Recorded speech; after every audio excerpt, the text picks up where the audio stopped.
আর আমি এখানে থাকতেও চাই না, যেখানে বাবা মা থাকতে চায় না সেখানে আমি থেকে কী করবো, ওই জন্য আমিও স্বনিশ্চয় চলে আসছি ওদের সাথে। এটা হট করে এখন কেন মনে হলো যে আমি থাকতে চাই না, এর আগে কেন মনে হয়নি?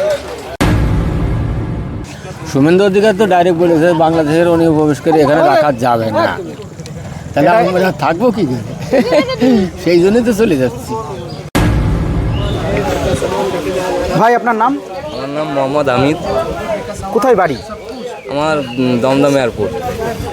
অরিজিনাল বাড়ি কোথায়? অরিজিনাল বাংলাদেশে। বাংলাদেশের কোথায়? খুলনা। খুলনা।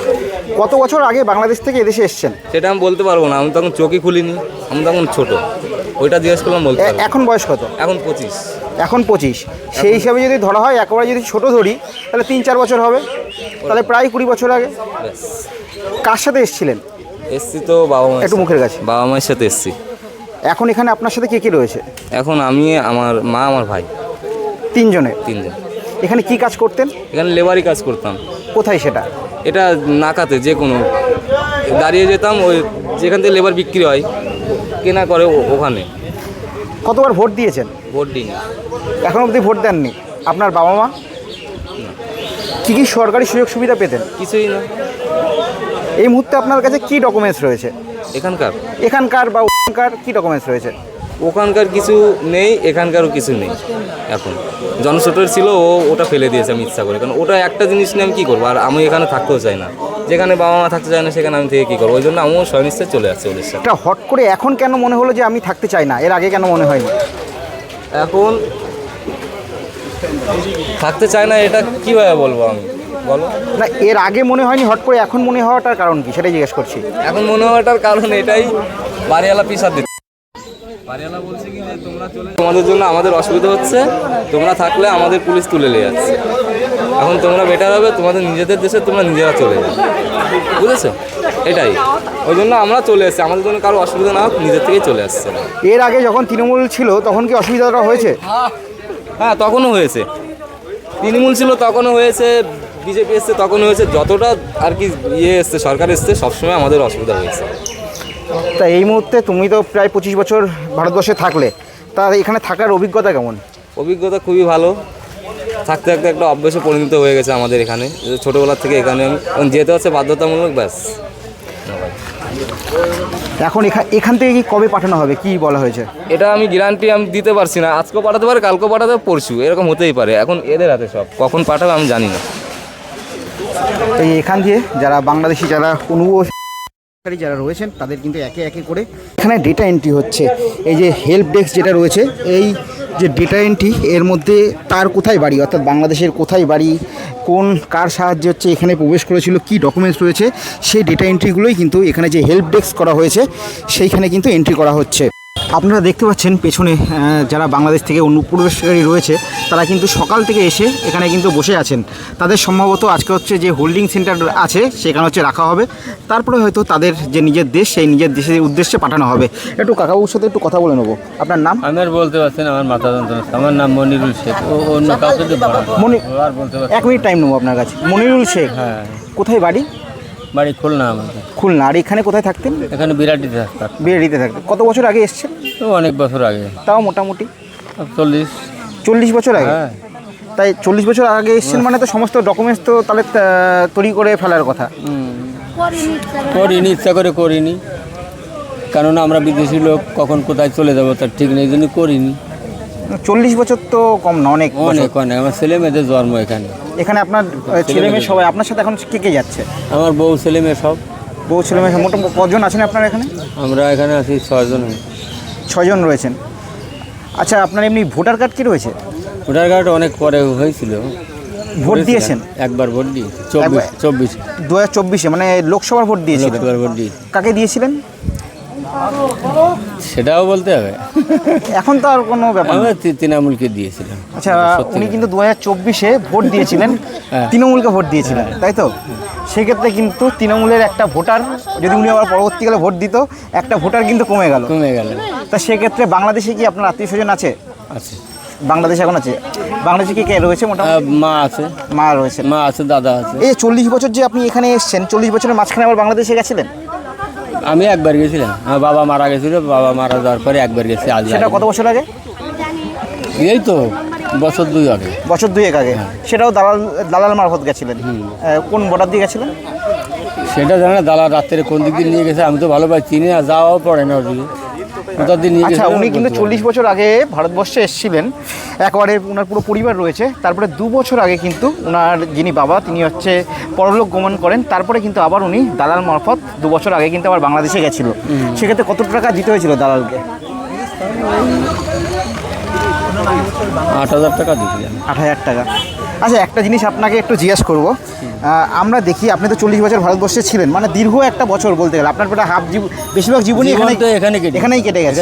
আমরা দেখি অনেকে মানে যারা ধরুন চিকিৎসা করতে আসে বা কোনো কারণে বিভিন্ন কারণে আসে তো ভারতে চিকিৎসা করতে হোক, ঘুরতে হোক, অনেকে দেখি আবার বাংলাদেশে ব্যাক করার পর ভারতকে আবার গালি দেয়।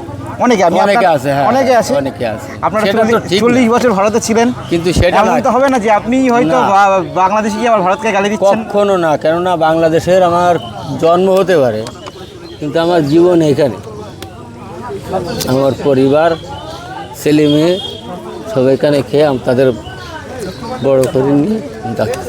কারণ এমন অনেকে রয়েছে কিন্তু এসে এ পাশে এসে দেখা গেলো চিকিৎসা করালো, ভ্রমণ করতে আসলো বা পড়াশোনার জন্য আসলো, যেই ও পাশে গেল ভারতকে গালি দেয় বিভিন্ন কারণে। সেটা মানুষ না, সেগুলো অমানুষ। যেখানে খাই সেখানে গান গেতে হবে। বাংলাদেশের হয়তো বদনাম আমরা বলতে পারবো, কেন বাংলাদেশে আমাদের জন্ম হতে পারে কিন্তু সেখানে তো কর্ম করিনি, খাইনি করিনি, আমরা এখানে খেয়েছি, এখানে বড় হয়েছি, এর গান তো গেতেই হবে। আপনার খারাপ লাগছে আজকে সপরিবারে 40 বছর পর চলে যাচ্ছেন? সে তো লাগবে। ভালো থাকবেন। আপনার নাম? মনিরুল শেখ। আপনি জন্য এখানে কোথায় থাকতেন বললেন? বিরাটি। ওখানে আপনি যেখানে থাকতেন আপনার মতো কি আরো অনেক বাংলাদেশি আর কি এখনো আছে ওখানে? ছিল একসময়, এখন বর্তমানে খুব কম আছে। এখনো আছে কিন্তু অল্প সংখ্যা কম, ওরাও আসবে, চলে যাবে সব। এটা হয়েছে এই নতুন সরকার গঠনের ফলে, তাই তো? শুভেন্দু অধিকার তো ডাইরেক্ট বলেছে বাংলাদেশের উনি প্রবেশ করে এখানে রাখা যাবে না, তাহলে আমরা থাকবো কি করে? সেই জন্যই তো চলে যাচ্ছি। মাননীয় মুখ্যমন্ত্রী কিন্তু ডাইরেক্ট সরাসরি বলেছেন যে কোনো রকম বাংলাদেশি যারা অনুপ্রবেশকারী রয়েছেন তাদেরকে কোনো আইনি জটিলতায় না দিয়ে একেবারে সরাসরি বাংলাদেশে অর্থাৎ তাদের নিজের দেশে পাঠিয়ে দিতে। সেক্ষেত্রে ওনারা কিন্তু রয়েছে যারা একের পর এক, কেউ হয়তো 2 বছর আগে এসছে, কেউ 5 বছর আগে, কেউ 10 বছর আগে, কেউ বিভিন্ন পথে, কেউ হয়তো নদী পথে এসছে, কেউ হয়তো যেখানে কাঁটাতার নেই সেখান দিয়ে চলে এসছে দালালের হাত ধরে। এরকমভাবে কিন্তু বিভিন্ন মানুষ বিভিন্নভাবে কিন্তু ভারতবর্ষে প্রবেশ করেছে। বললাম ভারতবর্ষের মতো শান্তি কোথাও নেই। আপনার কোথায় বাড়ি বাংলাদেশের? আমার কাছে অনেকবার প্রতিবেদন নিয়েছে, আর নিতে হবে না, একটুখানি যদি সংক্ষেপে বলেন কোথায় বাড়ি? সাতক্ষীরাতে। এখানে মানে কত বছর আগে এসেছিলেন? বললাম 14-15 বছর আগে। 14-15 বছর আগে। আমি যাই আসি, আমি কিন্তু স্থায়ী থাকি না। আচ্ছা, ওই এই আপনার এই 2 বছর, এই 1 বছর 2 মাস পরেই যাচ্ছে। মানে সেক্ষেত্রে যে যান সেক্ষেত্রে কি আপনার কি এমনি পাসপোর্টও কি রয়েছে নাকি অরিজিনাল? সেক্ষেত্রে আমি ওই কিরাম বললাম তো আপনাকে, ধরুন আপনার সহযোগিতা আমি চলে যাচ্ছি, হ্যাঁ, আপনাকে বলছে আমি একটু ওই পথ যাবো, তা আপনি আমার পার করে যাচ্ছেন। এবার আমি মাইক বাজ চলে যাচ্ছি, কেউ পথ দেখা যাচ্ছে এই সাইডে যাও বাবু, এই সাইডে যাও বাবু, ওখানে কেন আপনারই তো আমাদের সব। আপনি একজন বয়োজ্যেষ্ঠ মানুষ, আপনার দেখতে পাচ্ছি চোখেও সমস্যা রয়েছে। হ্যাঁ, আমি অন্ধ তো। হ্যাঁ, চোখের সমস্যা রয়েছে। সেক্ষেত্রে যখন আপনি দালাল মারফত যখন পার হতেন সেক্ষেত্রে আপনার ভয় লাগতো না? আমি ভয় পাই না, আমি সত্য কথা বলালে তো ভয় পাবো কেন? আমার কথা আমি সত্য কথা স্বীকার করবো, তাই যা বলে দেবে। এবার আপনি তার মানে মাঝে মাঝে মানে 1-2 বছর অন্তরেই এপাশে আর ওপাশে যেতেন, মানে বাংলাদেশ থেকে ভারতবর্ষে আসতেন আর ভারতবর্ষ থেকে বাংলাদেশেও যেতেন। লাস্ট কত বছর আগে গেছিলেন? লাস্ট গেছিলাম মানে করোনার পরে গেছিলাম। করোনার পরে গেছিলেন। কতজন রয়েছেন আপনারা এই মুহূর্তে আপনার সাথে, মানে আপনার আত্মীয়? আমার আত্মীয় কেউ নেই, এই আমরা স্বামী স্ত্রী দুজন, ওই বাচ্চাটা। আচ্ছা, এই পাশে আপনার মিসেস অর্থাৎ ওয়াইফ বসে রয়েছে। তা কি বলবেন ওখানের পরিস্থিতি আর এখানের পরিস্থিতি? তো আপনি তো 2 জায়গায় দেখেছেন, কি বলবেন, কি পার্থক্য? কি বলবো বলেন, কিছু বলার নেই। সরকার শোনেন, যে সরকারের আইন অনুযায়ী যে যার যেটা ভালো লাগবে সে সেটা করবে। এখন যে দেশের সরকার হোক, আমার সরকার হোক আর ভারত সরকার হোক, আইন অনুযায়ী কাজ করবে দিদি। আর আইনের বিরুদ্ধে কিন্তু কোনো কাজ হবে না। আপনি যে বর্ডারে যে যেতেন, মানে কোন বর্ডার দিয়ে পার হতেন? তাও মোটামুটি একটা যে বনগাঁ সাইডে বা বসিরহাট আছে, ও অনেক এবারও গেছি 1-2 বার।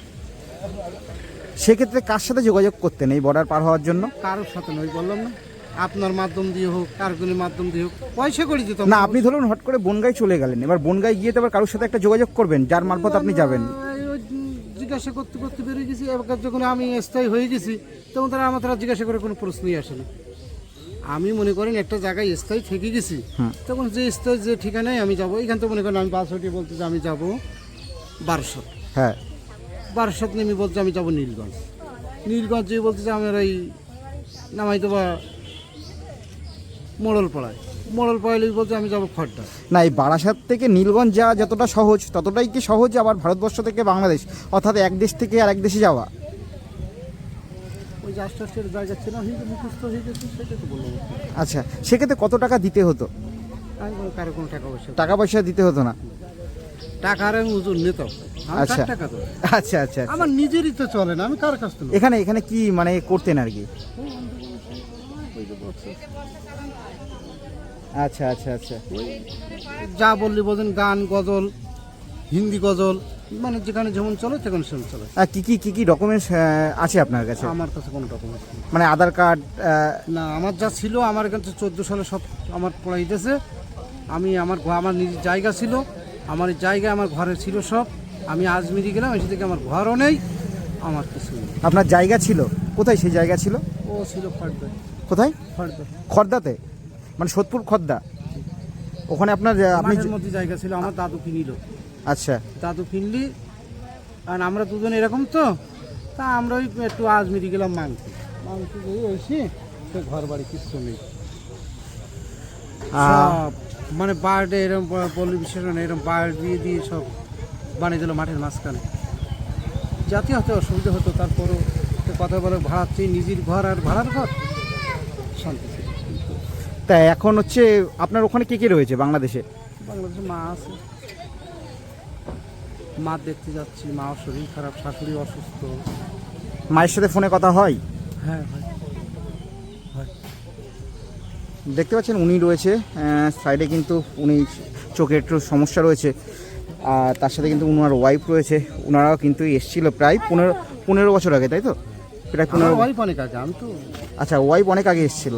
আমি আসিনি, আমি আজ 15 বছর, আমার ওয়াইফ এই 20 বছরের ওপরে। 20 বছরের ওপরে। হ্যাঁ, তা এখন কি বললো, কবে আপনাদেরকে পাঠানো হবে? তা তো এখন কিছু বলিনি। ঠিক আছে, ভালো থাকবেন।